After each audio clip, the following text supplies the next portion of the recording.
자, 실험법의 종류, 지난 시간에 말했던 거 요거 네 가지 있잖아요. 그죠? 예. 단일 집단 사후 실험, 그 다음에 단일 때 사전 사후, 그 다음에 통제 집단 사전 사후, 체결 실험. 나머지 이것들은 잘 안 나옵니다. 여러분 봅시다. 마케팅이 중요한 이겁니다. 주로 하는 거죠. 자, 단일 집단 사후 실험 설계는 어떤 거냐? 이렇습니다. 광고 실행했을 때, 자, 밑에 그 그림 나오잖아. 그지?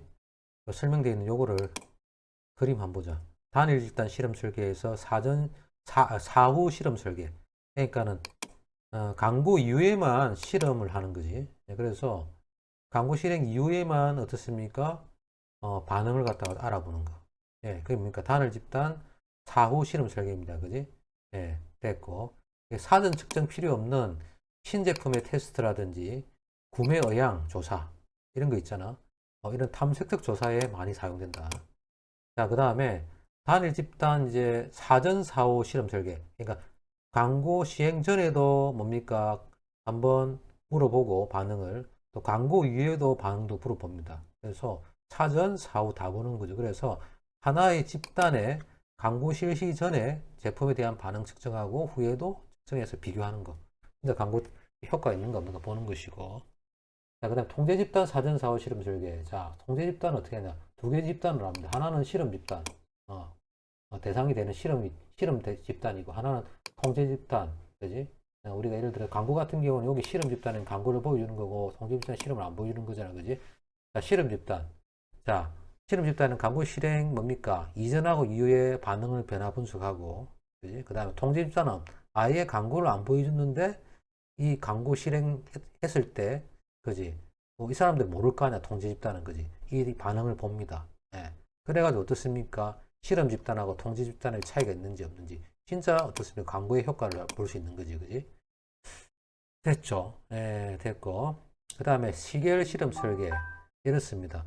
자, 패널 집단을 잡아가지고요. 예, 패널 집단을 잡아가지고, 광고 실행 전하고 후가 있잖아. 전하고 후가 있는데, 요 시기를 갖다가 뭐래도 나눠가지고 있잖아요. 뭐, 2001년, 뭐, 2002년, 뭐, 2001, 2003, 이래 될 수도 있고, 뭡니까? 1월달, 3월달, 5월달, 광고전. 그 다음에 7월달이잖아. 9월달, 11월달, 12월달.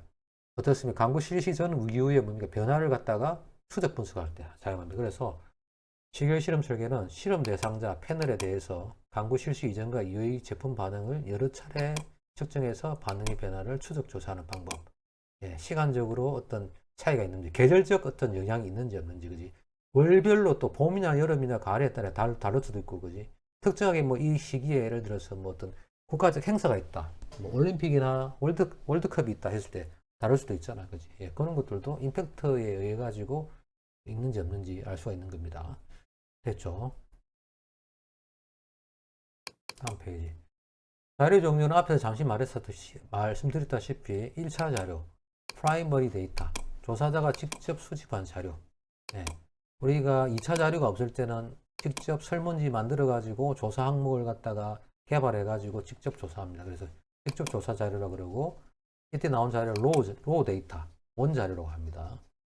자, 가공된 이제 자료가 뭐냐면 2차 자료죠. 세컨더리 데이터고, 다른 조사자들이 다른 목적으로 이미 수집 또는 분석한 자료, 그지? 각 기관이라든지 유관기관이라든지 뭐 많죠. 기업체라든지 많죠. 우리가 정부 향수정부 유관기관 하면 많잖아. 수산자원관리공단, 수가원, 그 다음에 뭐 한국해양수산개발원, 해양개발원 또 뭐, 그지? 그 다음에 저 또 뭐가 있습니까? 수산회, 그 다음에 수의업 많잖아, 그지? 예.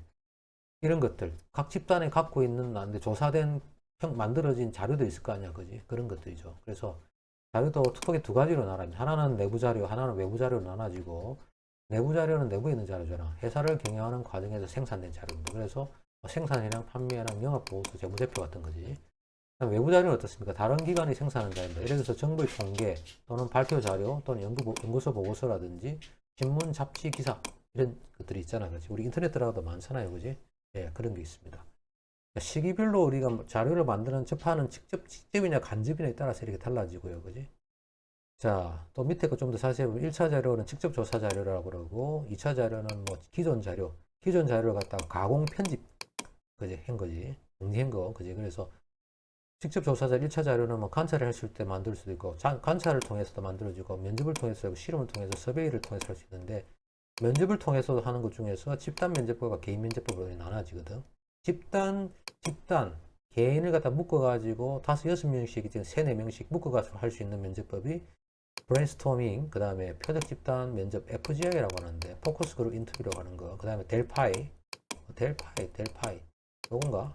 델파이, 그 다음에 정책 델파이, 예, 여기 있고, 그 다음에 개인 면접법에 사용되는 라포, 프로빙, 투사법. 우리 면접 가보면 하는 거 있잖아, 그지? 예, 그런 거 할 때 주로 뭐 면접관이 물어보잖아. 아, 오늘 날씨 좋네요 하면서 긴장을 좀 풀어주는 그런 거 있잖아. 이런 것도 있고, 프로빙, 일부러 다시 이해가 안 됐을 때는 물어보는 거, 그지? 투사법은 어떤 객체를 갖다 조사해서 그 사람의 심리 상태를 알아보는 방법, 이런 게 있고요. 자, 됐습니다. 이런 식으로 우리가 크게 분류를 할 수 있다는 거지.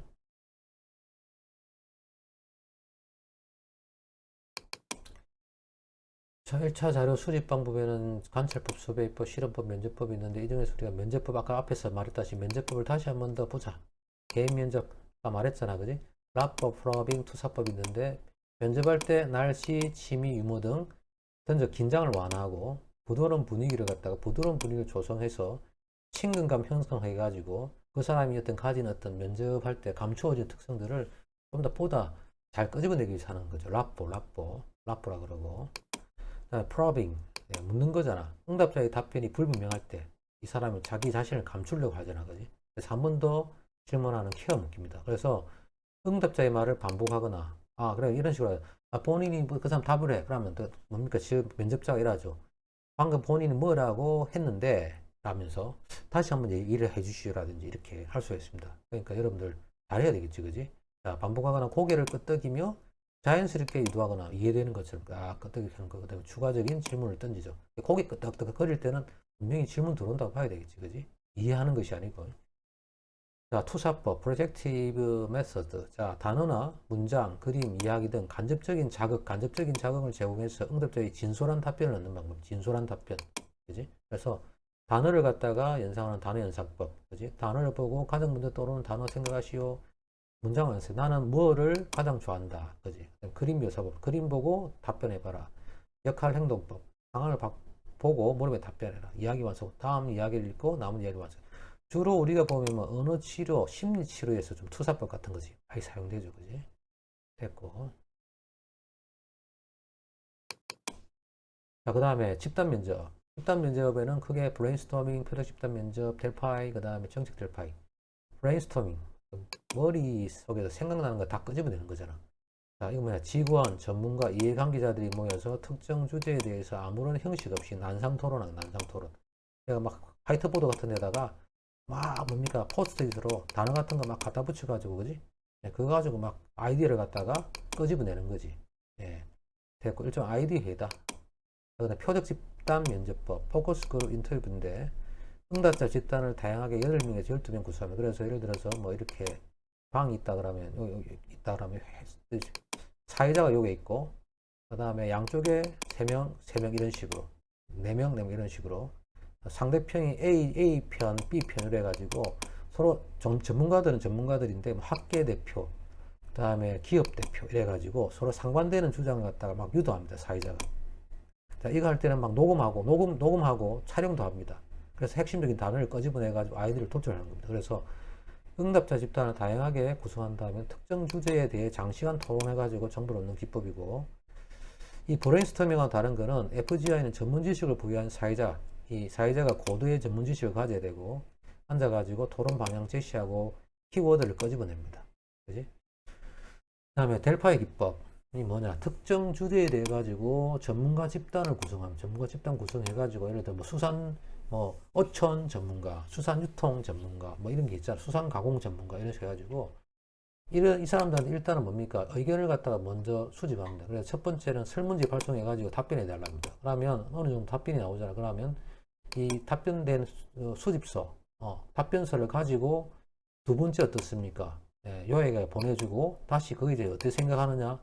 개개의 사람들이 있을 거 아니야. 그 사람들이 익명으로 해가지고 했던 내용들을 요약해서 이런 내용들이 나왔습니다 하고 보내주면 그거 가지고 다시 한번 어떻게 생각하는지 물어봐가지고 어떤 우리가 아이디어를 끄집어낸다고 하는 거지. 키워드를. 그지. 직접 안 보고도 우리가 알 수가 있겠지. 중요한 건 여기서 들어가는 사람들이 전부 다 전문가 집단이 돼야 된다는 거고. 그 다음 정책 델파이는 어떠냐. 조금 다른데 1차 조사는 익명성 보장하는 델파이 방법 그대로 사용합니다. 편지 보내고 주고받고 갖고 오잖아. 그지. 그러면 2차 할 때는 어떻습니까? 그 내용과도 대체적인 뭡니까? 토론 주제를 만들어 가지고 공개 토론합니다. 그래서 의견을 수집하는 방법. 그래서 정책 델파이는 좀 더 다르죠. 토론 통해서 좀 더 라이브하게 생각을 끄집어낸다고 하는 거지.